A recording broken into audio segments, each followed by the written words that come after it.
Thank you for watching the Shakama Live Show with your host Shakama. Today I'm going to do something that I have never done before in my life. Okay?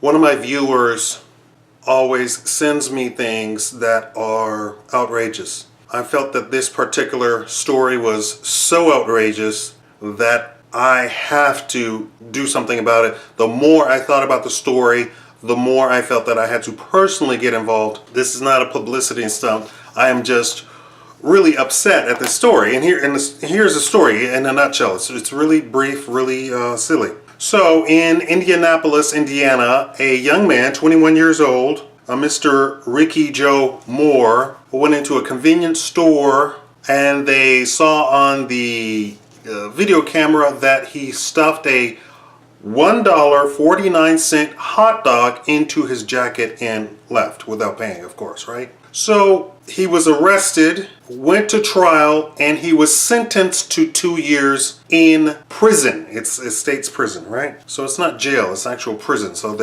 jail is like downtown, prison is somewhere else where hardened criminals are. So I think this is outrageous. The story just broke, so I'm upset by this. So what I'm going to do is I'm going to try and see if I can get this young man free.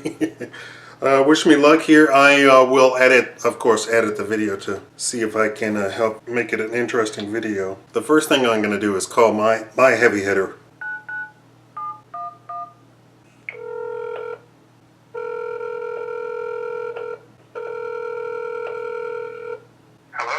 Hello, is this the law offices? Yes, but it's unavailable right now. Got enough surgery and not available to speak with anyone for a while. Oh, okay. Who am I speaking with? This is her husband. And she forwarded her phone's home, and she's at home, and she's asleep right now. Okay, this is your nephew. My nephew? Yes. Which one? This is, How you doing? I'm doing fine. My nephew, you have to identify because I got like the third. Okay. Yeah, I'm doing great. Make sure you don't tell anybody that I called, okay? So I'm trying to do something and I was wanting advice, and I think you could help me probably even better. I do some stuff online. I report the news, and I have a bit of a following. I have several thousand people who follow me, and sometimes I get cases where people want me to do stuff. So what I wanted to know is, how would I go about getting a young man, clemency for a young man in Indiana? Okay, to get clemency for a young man in Indiana? Yes. You'd have to know an attorney that can practice in Indiana. Mm-hmm. Okay. Clemency for what? Well, he stole a hot dog and he was sentenced to several years in prison. For a hot dog? For a hot dog, $1.49. How old is this young man? He's 21. So he's a kid? Right. Okay. He must have had something that happened before, because I just don't see that happening. Right. The first time around. So there must be some issues that were occurring prior to this hot dog theft. Right. I assume so. After thinking about this, I said there's no way that they just up and sentence this guy to 3 years. It sounds crazy on its face. It is crazy. He didn't use a weapon to take a hot dog. No. They saw him on CCTV stuff the hot dog in his pocket and leave. That's it. Oh, okay. Yeah. Well, there must have been some other things that led up to that, and they probably just wanted to take him off the street. Perhaps he was into some other things before. Is this young man black? No, he's white. Okay. So even more so. So he must have been into some really different kinds of stuff besides a misdemeanor like that. Something that simple as taking a hot dog. I don't know what they would call that. But it's certainly not worthy of prison time. Right. By itself. Right. I'm thinking even the store owner, because they call the police and the police reviewed the tapes and, they went through the whole 9 yards. I mean, even the store owner he must have had some sort of history or something. Yeah, they must have. Otherwise, that would not occur. So he's made some enemies somewhere that would place him in that particular predicament. And certainly, just on the face of it, it sounds unfair. It sounds ridiculous. But in order to understand that, you probably would have to know this person's history to determine what he was into prior to this happening. Law enforcement people will go through a lot of things just to get someone off the street that they have a problem with that person. It doesn't matter how small it might seem. Right. They'll take a hot dog death and turn it into a robbery or burglary or something. Right. Sounds like it's probably a burglary or something they would say, or grand larceny or something like that. Right. This is after two reports, a local newspaper and then the local television station in Indianapolis reporting it just for face value that they saw him take it, the police reviewed the tapes, and then they sentenced him. Nothing. That's the only facts of the case that we hear about. There's a record somewhere, because nobody's going to take up jail space or prison space for something that simple. So naturally, there must be something else in his record that would subject him to that kind of punishment. Right. I have the Daviess County criminal telephone number. I wanted to first check and see. They would have all the records, right? I don't know if they would give that out. They would, but I don't know that they would share them with you. But yeah, they would have his records. As a reporter, would they share it with me? Not unless you're from Indiana.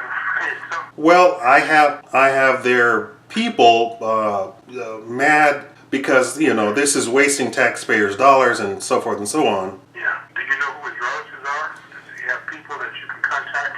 They would probably know.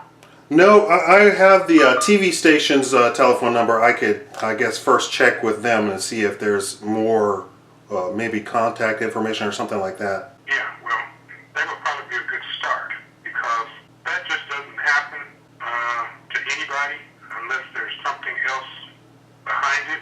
Right. He's actually been sentenced, you say? Yeah, he has been sentenced. He's completely been sentenced.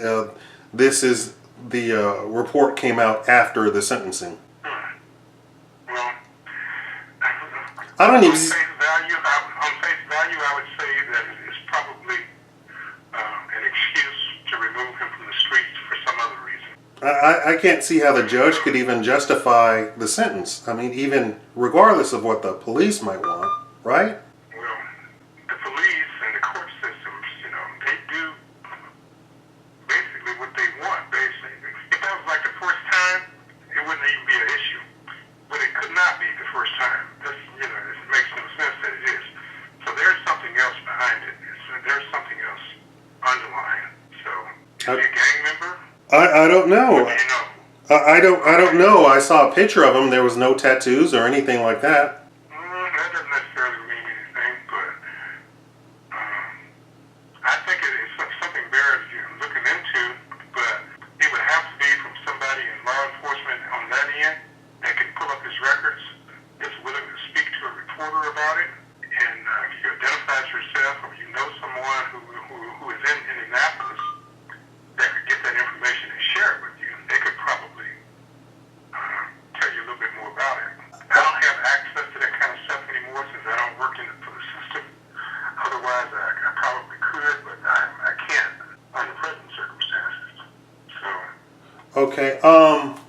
Let's say I do get the information and it's face value. Who has the authority?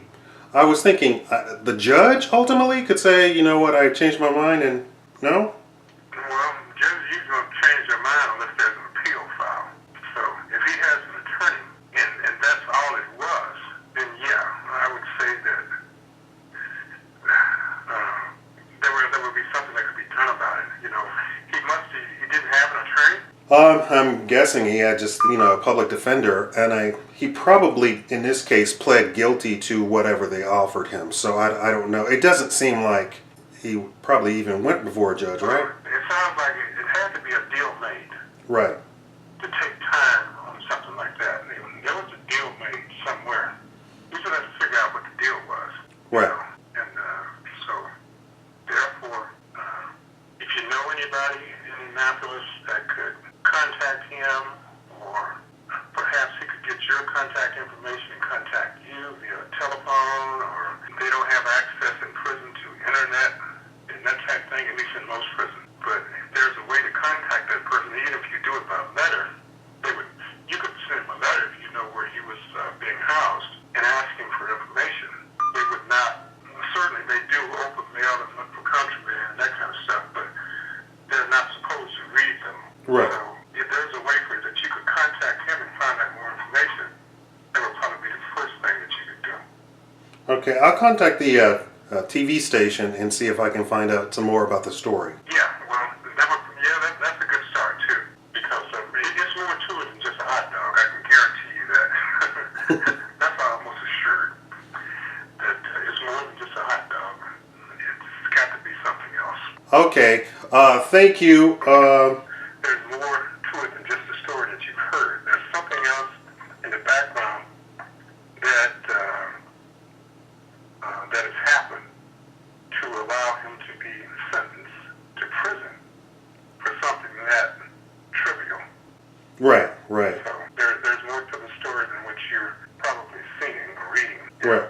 Mm-hmm. So check with you got a reporter friend there, they can probably tell you what the real story is and why it's going on, instead of a blog or something that you might pick up on the internet. Did you try to Google it? Well, it's the television station carried the story, so they and the Bloomington Herald Times in Indiana, they both carried the story, and and they repeated each other. So. Oh, okay. Well, if you got his real name, Right. they'll put some information online about things like that. Oh, okay. Yeah, I have They'll his. share some information as much as they can legally. If you Google him, and if he's from Indianapolis, and you Google his name, put Indianapolis, and they probably have a story about it, or something else, or something more than what you're reading. Right. All right, I'll call the station. Okay. What do you know about running for office? Not a lot, to be quite honest. It's not something I've ever had any interest in doing. You think about running? Yeah, I'm a member of the Libertarian Party, and every meeting I go to, every time I open my mouth, every time I do videos, I do a little show on the internet, and people are all like, "Oh, you are, you're what we need," and I try and do stuff like this, so people are. Well, I went to law school, so I know how to talk. Yeah. You going to finish that up, or you just kind of let that sit? Law school. I don't. Right. You should be out there practicing somewhere. I know if I had my law degree, this would probably be a done deal. I'd probably be able to already have connections to and know what. You graduated from law school and just not taking bar, or do you have something to finish? No, I have a year. Oh, okay. The particular law school I went to they required extra credits to graduate from them, and I can't transfer to another school because it's on a Louisiana,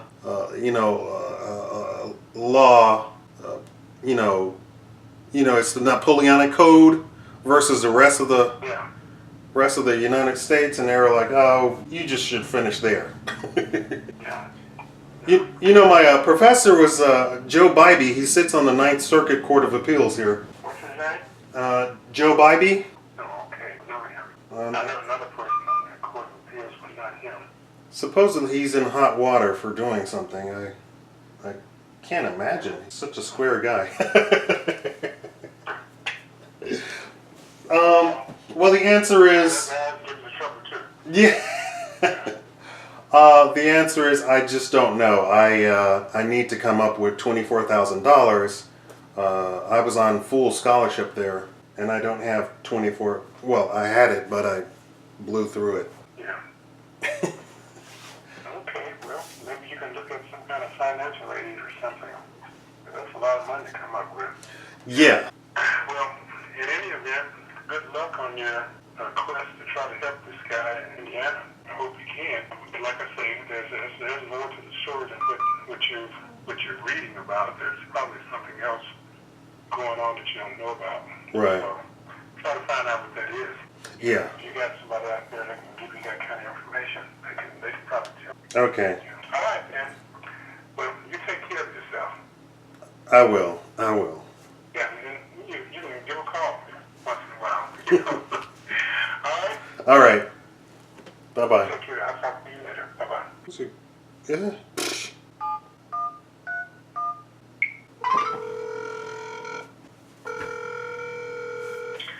Good afternoon, Chelsea.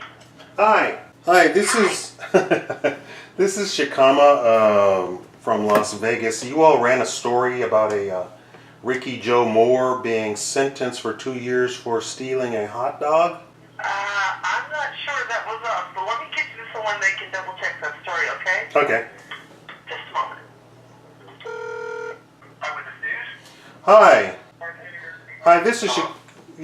This is Shikama. You all ran a story about a Rickey Joe Moore who stole a hot dog and was sentenced to 2 years. Okay. I was trying to get some more information concerning that story. Okay, what information do you need? Well, was there more to the story? Did the person have a history? Our story doesn't have anything about his previous history now. Okay. I believe you all said that the Bloomington Herald Times had the original story. That was our source. Right. Would they have more information? They may. I can't speak for them. We only took what appears on our website from them. Okay. The reason I'm even asking or calling you is I run a little show. I'm a reporter here in Las Vegas, and my viewers are conservative, and they contacted me from Indiana and said this is a horrible story, do something about it, and so I am trying to get this guy exonerated. Okay. Yeah, I would go directly to the source, and then I don't think we would be your best source of information since we're attributing it to the Bloomington Herald Times. I would try to contact them directly if I were you. Okay. Okay. Okay, will do. Thank you. Thank you. Bye. Okay, I'm not going to give up on this quest. I have to get the contact information for the Bloomington Herald Times, and then I will continue back with this quest to try and get this young man exonerated, if at all possible. If you could have heard my uncle, who was a prison warden, said that he thinks that there's way more to the story than just a hot dog theft. So thank you for watching the Shikama Live Show. There will be a part 2.